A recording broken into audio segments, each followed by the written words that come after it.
This stars Anna Kendrick. It's called Love Life.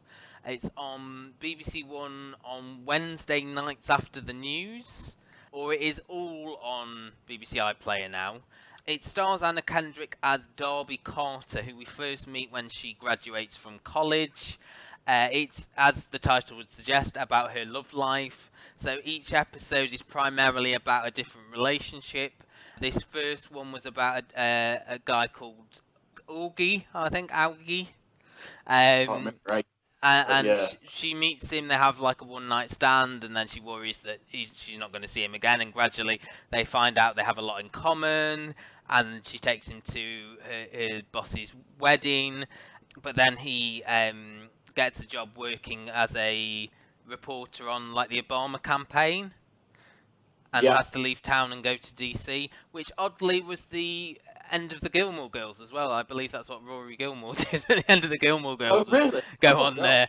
Obama's press bus. It was also the reason that a couple broke up in the newsroom as well. Funnily enough, because one of them had to go on the road to cover a So all political these campaign. characters It's a together, popular thing. that's a TV show in itself.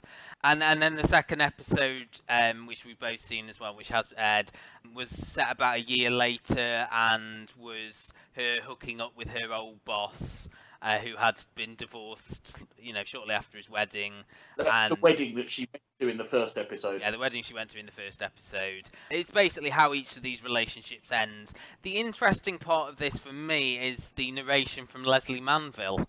Yeah. I would say it's very much a quirky rom-com, like something like a 500 Days of Summer, something like that. Having watched the first episode, I was like, Gary is going to struggle to make it through this, but it was your love of Anna Kendrick. Do you want to go into that in more detail? Well, not on this podcast. No. Keep it clean. No, I think Anna Kendrick is an extremely good actress, and I think actually anytime I've seen her, but she has a terrible choice of roles. I mean, Pitch Perfect is a terrible film, but she's really good in it. I'm not a fan of the Moonlight, whatever it is, Twilight series that she's in, or Pitch Perfect. But whenever I've seen her on talk shows, though, she comes across really well and really funny, and that's why I've fallen in love with her. It's fake love. She'll never contact me. They never do. Yeah, the restraining order should have been the key. Well, that's right, yeah.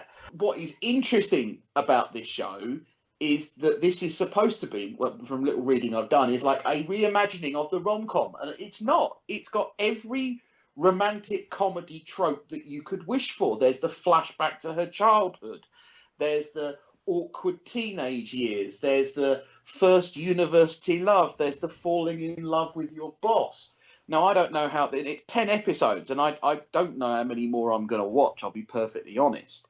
It's schmaltzy, and there's almost a Sex in the City type vibe to it as well, which, again, is another film my mother has made me sit down and watch, and I wanted to burn my retinas afterwards. It's the worst type of program that I could imagine, but she's in it, so you kind of... And I knew I was reviewing it, so I made myself watch the second episode.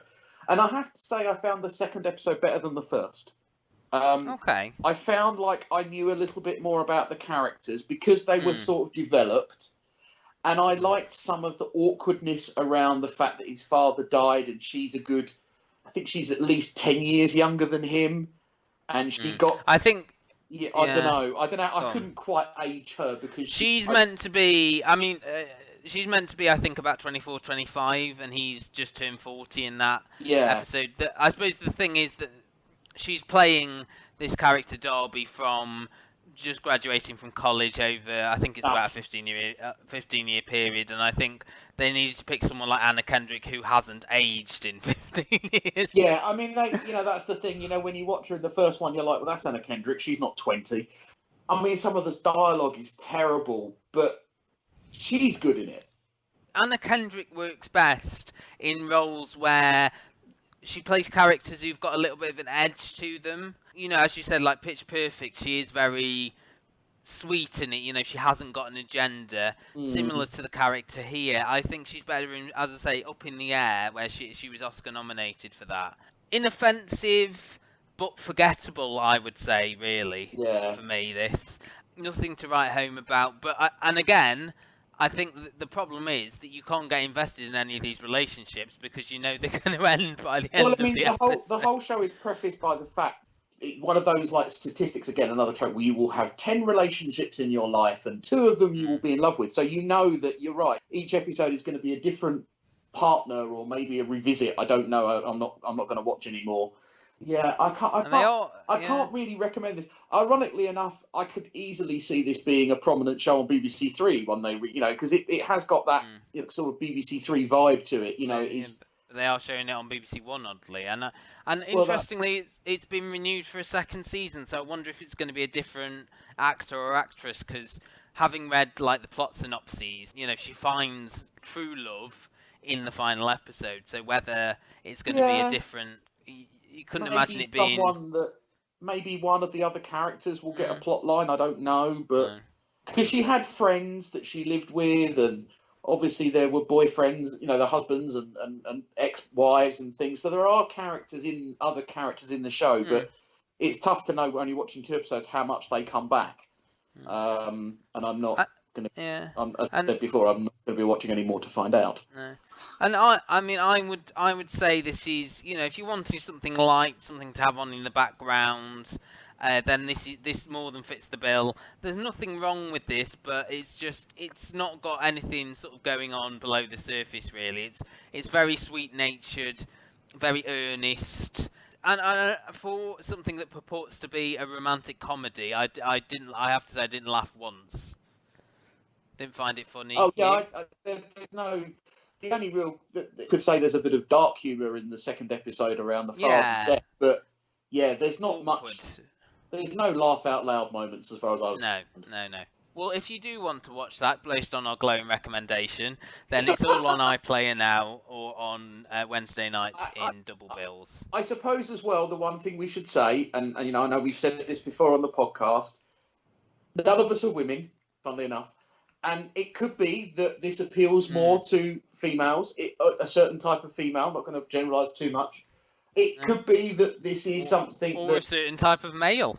Well, exactly. I mean, if you Yeah. are into romance, this could be something for you. I think it's fair to say Mm. that me, you, and Luke aren't that. Speak for yourself. No, But but I do like a good rom com. I have to say, oh, I wouldn't say I'm not that's more on the film against. side than the TV side. Yeah, against but for me the premise of this is each week she's going to find love and lose love, and it's quite formulaic, and the romantic comedy needs some element of humor, which I don't feel that these episodes had, as you say, other Uh, than the awkward speech at the father's funeral. It was very cringy, but again, I wouldn't say that was particularly funny.